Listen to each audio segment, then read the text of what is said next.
9-এ question number 9টা দেখো তোমরা সবাই। y x এই দুইটা হচ্ছে কোশ্চেন নাম্বার 9 এবং 10, এই দুইটাকে ইন্ডিকেট করে ডায়াগ্রামটা।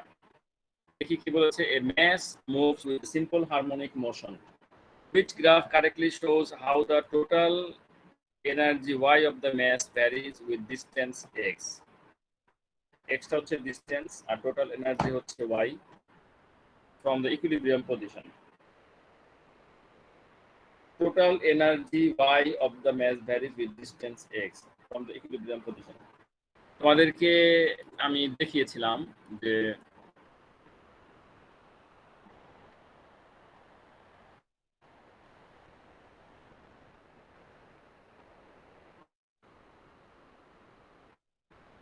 এই ডিসটেন্সটা হচ্ছে x,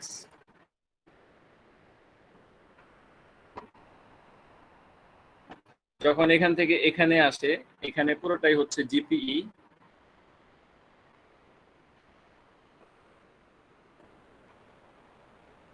এখান থেকে যখন এই পজিশনে নেমে যায় তখন এই জিপি পুরোটাই এখানে জিরো হয়ে এটা হচ্ছে কাইনেটিক এনার্জি কেই। যদি কোনো বাইরে থেকে কোনো ফোর্স এটাকে বাধা না দেয় তাহলে এই কেইটাই আবার এখানে কনভার্ট হয় জিপিই তে। ওই জিপি আর এই জিপি কিন্তু সমান, সেম।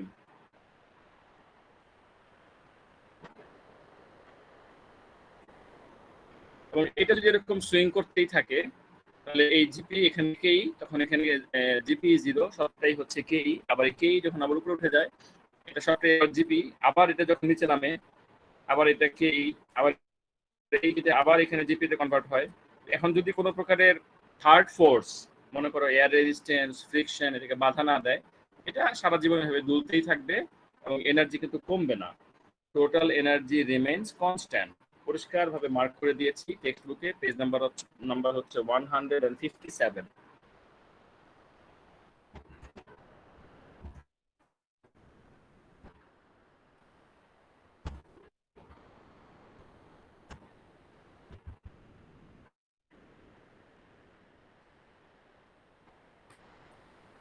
যদি এনার্জি কনস্ট্যান্ট থাকে, টোটাল এনার্জি কনস্ট্যান্ট থাকে, এখন এই চারটা ডায়াগ্রামের মধ্যে ওয়াই হচ্ছে এনার্জি আর এক্স হচ্ছে ডিস্টেন্স।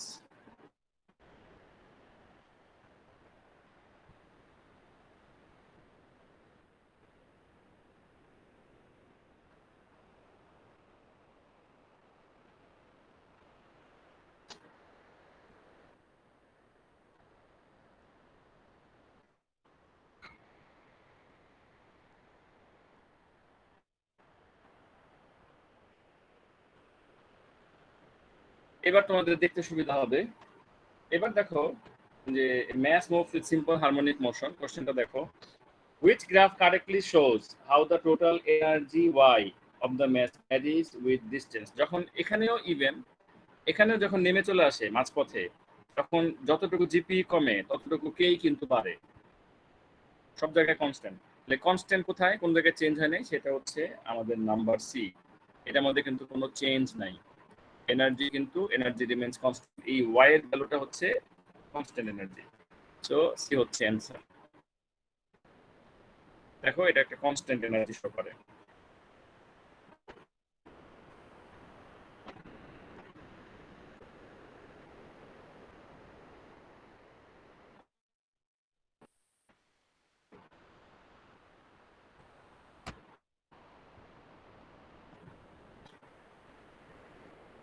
ডায়াগ্রামটা ড্র করে নিও কিন্তু, হ্যাঁ, এই যে ডায়াগ্রামটা যেটা ড্র করে দিয়েছি সিম্পল হারমোনিক মোশনের, এটাকে ড্র করে নিও।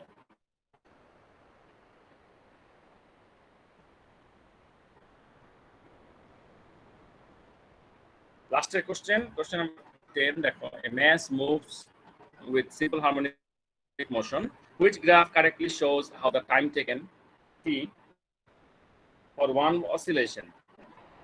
oscillationের টাইম টেকেন মানে এটা হচ্ছে টাইম পিরিয়ড।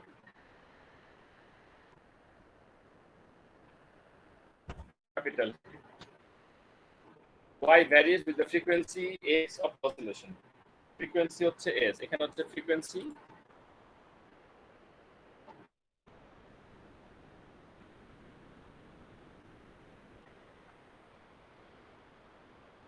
এটা হচ্ছে ফ্রিকোয়েন্সি এফ।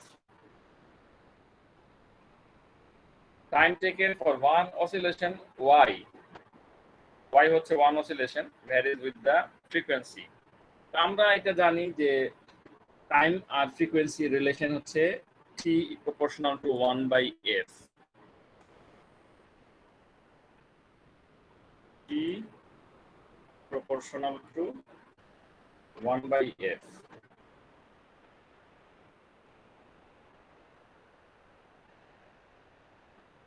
অর্থাৎ ফ্রিকোয়েন্সি যত বাড়বে টাইম পিরিয়ড তত কমবে। এখানে টাইম পিরিয়ড টি কোনটা, ওয়াই হচ্ছে টাইম পিরিয়ড।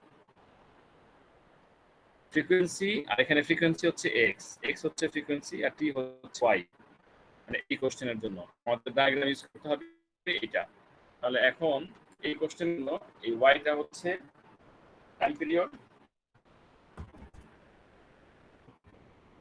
আর এক্সটা হচ্ছে ফ্রিকোয়েন্সি।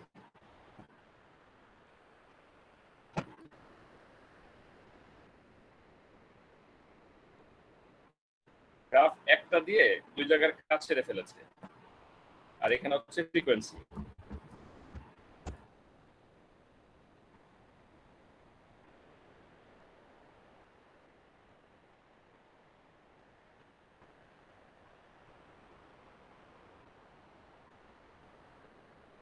এখন আমরা কোনটার দিকে তাকাবো? আমরা দেখাবো এখন টাইম পিরিয়ড আর ফ্রিকোয়েন্সির দিকে।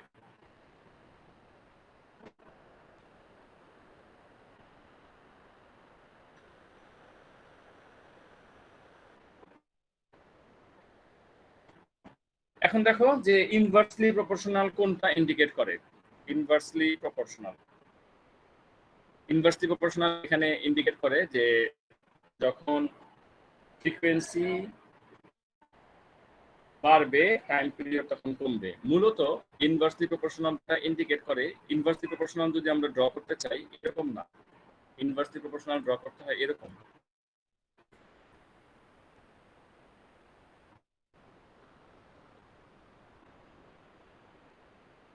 ইনভার্সলি প্রপোর্শনাল এরকম, এখানে হচ্ছে টাইম পিরিয়ড, এখানে হবে 1/f।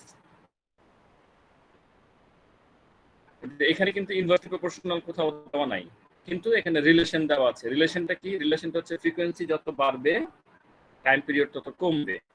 এই রিলেশন এই দুই জায়গায় দেওয়া আছে। এখানে একটা দেওয়া আছে ফ্রিকোয়েন্সি বাড়ে টাইম পিরিয়ড কিন্তু ধীরে ধীরে কমে, আরেকটা দেওয়া আছে এই জায়গায়। দুইটা ইনফরমেশন দেওয়া আছে। এখন যেহেতু এটা ভ্যারি করে, টাইম পিরিয়ড এবং ফ্রিকোয়েন্সিটা এটা ভ্যারি করে, যেহেতু আমাদের এই ডি হচ্ছে রাইট আনসার। এখানে দেখো এখানে বলে দিয়েছে যে varies, it varies, how time taken varies correctly shows. যেহেতু এটা ভ্যারি করে কাজে আমাদের এটা একেবারে ভ্যারি করে সব জায়গায় এটা কনস্ট্যান্ট, এই লাইনটা হচ্ছে কনস্ট্যান্ট। সো এই জন্য এটাকে সঠিক অ্যান্সার না ডিক্লেয়ার করে আমাদেরকে এটাকে বেছে নিতে হবে, নাম্বার ডি।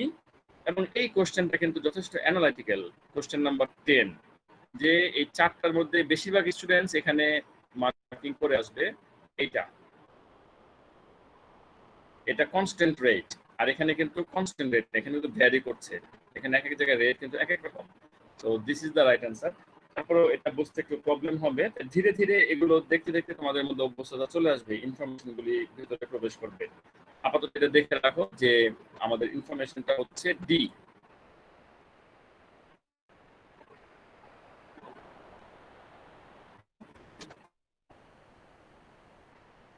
কিছু কিছু কোশ্চেন আমরা সলভ করতে করতে আমাদের গ্রিপে আসবে, আমাদের দেখাশোনার মাঝে নাই এমন কিছু কিছু কোশ্চেন সলভ করতে করতে আমরা বুঝে ফেলবো যে হ্যাঁ এটা হচ্ছে রাইট অ্যান্সার।